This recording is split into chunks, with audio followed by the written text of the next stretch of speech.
ప్రజల స్వంత ఆస్తుల్ని దోచుకునేటువంటి ప్రయత్నంలో భాగమే జగనన్న భూ యాజమాన్య హక్కుల చట్టం. ఈవేళ ఎన్నికల కమిషన్ దగ్గరికి వెళ్ళి అమలు కానటువంటి చట్టం మీద తెలుగుదేశం పార్టీ వాళ్ళు కానీ పవన్ కళ్యాణ్ గారు కానీ ఎందుకు ఇలాగా హంగామా చేస్తున్నారు, ఇది ఎన్నికల నిబంధనలకు విరుద్ధం అని ఫిర్యాదు చేశారు. అమలు కాని చట్టం అని ఎన్నికల కమిషన్కి చెప్పడమే అది ఎన్నికల నిబంధనలకు విరుద్ధం.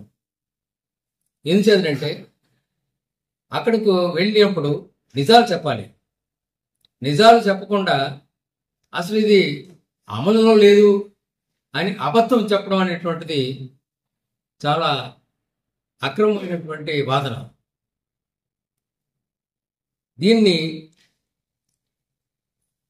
2023 అక్టోబర్ 31వ తేదీ నుండి అమలు జరిగింది అని జీవో 512 విడుదల చేయడం జరిగింది. ఎందుకంటే ఏం కావాలండి, ఆ చట్టంలో ఉంది, ప్లస్ ఒక జీవో విడుదల చేశారు. ఇది ఆల్రెడీ దీన్ని అమలు జరగడం జరిగిందని చెప్పి చేయడం జరిగింది. ల్యాండ్ అథారిటీని ఈ చట్టం ప్రకారంగా కాన్స్టిట్యూట్ చేశారు.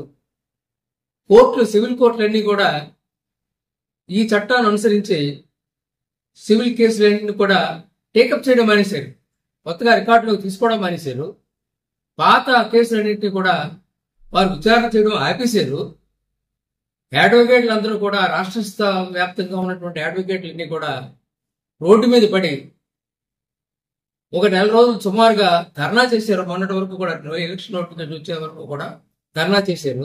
ఏంటి ఇంతమంది కూడా తెలివి తక్కువ వాళ్ళ ప్రజలు ఎవరిని మోసం చేయడానికి ఈ రకమైనటువంటి వాదన వినిపిస్తున్నారు? ఈ చట్టాన్ని అమలు చేయకపోతే ఈవేళ అజయ్ కలాం లాంటి క్రెడిబిలిటీ ఉన్నటువంటి ఫార్మర్ ఐఏఎస్ అధికారి, ఆయన మీద నాకు గౌరవం, అటువంటి వారిని కూడా రోడ్డు మీదకి పంపించి అబద్ధాలు చెప్పిస్తున్నాడు. అది నా బాధ. ఒక 420 గవర్నమెంట్ ఇచ్చినటువంటి ఈ చట్టం, ఈ 420 గవర్నమెంట్ ఇచ్చినటువంటి జీవో, ఈ జీవో నిజంగా మేము కోర్టుకు కూడా వీళ్ళు చెప్పారు, మేము అమలు జరపలేదండి అలాగని చెప్తున్నాడు. మరి ఆనాడు ఎందుకు అమలు జరపలేదు అని అన్నప్పుడు ఈ జీవోని రద్దు చేయాలి కదా, చూపించండి. ఇది పలానా తేదీ నుంచి అమలు జరిగింది అని చెప్పినటువంటి జీవోని రద్దు చేశారా? రద్దు చేయలేదు ఈవెంట్కి. అంటే అది ఎగ్జిస్టింగ్లో ఉన్నట్టే లెక్క. అప్పుడు హైకోర్టు ఏమన్నదంటే, సరే నిబంధనలన్నీ కూడా చేయాలి వీరంతా అంటున్నారు, నిబంధనలు పూర్తి చేశాక మీరు మా దగ్గర రండి. అంతేగాని ఈ లోపల సివిల్ కోర్టుకి కేసులు వెళ్లకుండా చేయడం అనేటువంటిది కరెక్ట్ కాదు. సివిల్ కోర్టు వారు కేసులన్నింటినీ కూడా ఆమోదించవచ్చు, టేకప్ చేయవచ్చు అని ఒక తీర్పు ఇవ్వడం అనేటువంటిది జరిగింది. ఎందుకు ఇచ్చారండి? సివిల్ కోర్టులకి జ్యూరిస్డిక్షన్ ఉంది, లేకపోతే ఎలాగా మేము సివిల్ కోర్టుకి వెళ్ళడానికి వీల్లేదని మేము చట్టం చేసాం అని అబద్ధాలు చెప్తున్నారు. మరి చట్టం అలా ఆ విధంగా చేసి ఉండకపోతే సివిల్ కోర్టులకి ఈ ల్యాండ్ అథారిటీ, ఆంధ్రప్రదేశ్ ప్రభుత్వం ఏర్పాటు చేసినటువంటి ల్యాండ్ అథారిటీ తాలూకు నిర్ణయాల్ని క్వశ్చన్ చేసేటువంటి అధికారం సివిల్ కోర్టు లేకుండా చేశారు, జిల్లా కోర్టు లేకుండా చేశారు. ట్రిబ్యునల్ని ఏర్పాటు చేయడం జరిగింది. ఆ ట్రిబ్యునల్ కూడా ఎవరిని పెట్టారు అంటే, అపలైట్ అథారిటీకి ఎవరిని పెట్టారంటే జాయింట్ కలెక్టర్ని పెట్టారు. జాయింట్ కలెక్టర్ పెట్టమంటే ఒక న్యాయవాది, ఒక న్యాయమూర్తి ఉండాల్సినటువంటి స్థానంలో జాయింట్ అధికారి ఒక ఐఏఎస్ అధికారిని పెట్టారు. అతను ఒక పెద్ద ఎంఆర్ఓయే. ఈవేళ ఐఏఎస్ అధికారులు, జాయింట్ కలెక్టర్లు ఎంఆర్ఓ చిన్న ఎంఆర్ఓలు, పెద్ద ఎంఆర్ఓల కింద ఉన్నారు. వాళ్ళు కలెక్టర్ల కింద డీల్ చేయడం, they have forgotten that they are IAS officers.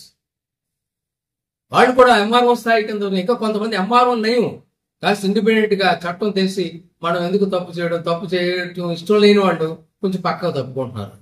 అది లేదే వాళ్ళు. వేళ ఐఏఎస్ ఆ రకంగా తయారైపోయినాయి. అంచేతను లేకపోతే ఇప్పుడు ఏమైంది, దానికి ఇక్కడ ఉన్నటువంటి టైటిల్ రిజిస్ట్రేషన్ ఆఫీసర్ని వేస్తారట. టైటిల్ రిజిస్ట్రేషన్ ఆఫీసర్ ఎవరు వేస్తారండి? చెప్పాడా చట్టంలో? చెప్పలేదు. అంటే నీ ఇష్టం వచ్చిన వైఎస్ఆర్ కాంగ్రెస్ పార్టీకి చెందినటువంటి కార్యకర్తలు వేసేయచ్చు అనమాట. ఇన్సిడెంట్ లేదా ఒక ఎంఆర్ఓ స్థాయి ఉన్నటువంటి వాడిని వేయచ్చు అనమాట. ఈ విధంగా అన్ని రకాలైనటువంటి హక్కుని, భూమి మీద ఉన్నటువంటి హక్కులన్నింటినీ కూడా తీసేసాడు. ఇసలు చట్టం తాలూకు మెయిన్ ప్రాధాన్యత ఏంటంటే ఇది భూమి మీద ఉన్నటువంటి, ప్రజలు దయచేసి గమనించాలి, భూమిని ఆనుకుని ఉన్నటువంటి ఏ ఆస్తి అయినా, అది పంట భూమి అవ్వచ్చు, లేదంటే ఒక అపార్ట్మెంట్ అవ్వచ్చు, లేదంటే ఒక దుకాణం అవ్వచ్చు, ఒక పరిశ్రమ అవ్వచ్చు, ఏదైనప్పటికీ ఒక ఇల్లు అవ్వచ్చు, ఏదైనప్పటికీ కూడా ఈ చట్టం కింద వస్తుంది. ఇది కేవలం వ్యవసాయ భూమికి మాత్రమే చెందింది కాదు. మీరు నివసిస్తున్నటువంటి ఇంటి మీద వస్తుంది. ఇంటికి ఇది ప్రమాదకరమైనటువంటి పరిస్థితి. దాన్ని ఎవరు, ఇది ఈ భూమి, ఈ ఇల్లు కానీ, ఈ అపార్ట్మెంట్ కానీ, ఈ ఫ్లాట్ కానీ మీరు కొనుక్కున్నారు, ప్రజలు కొనుక్కున్నారు. కొనుక్కున్నటువంటి దానికి డాక్యుమెంట్స్ ఉన్నాయి, సేల్ డీడ్స్ ఉన్నాయి, రిజిస్ట్రేషన్ డీడ్స్ ఉన్నాయి, లేదో మీ తాత తండ్రులు ఇచ్చినటువంటి గిఫ్టెడ్ డీడ్స్ ఉన్నాయి, వారసత్వం పక్కన ఉన్నటువంటి వారసత్వం డీడ్స్ ఉన్నాయి. ఈ డీడ్స్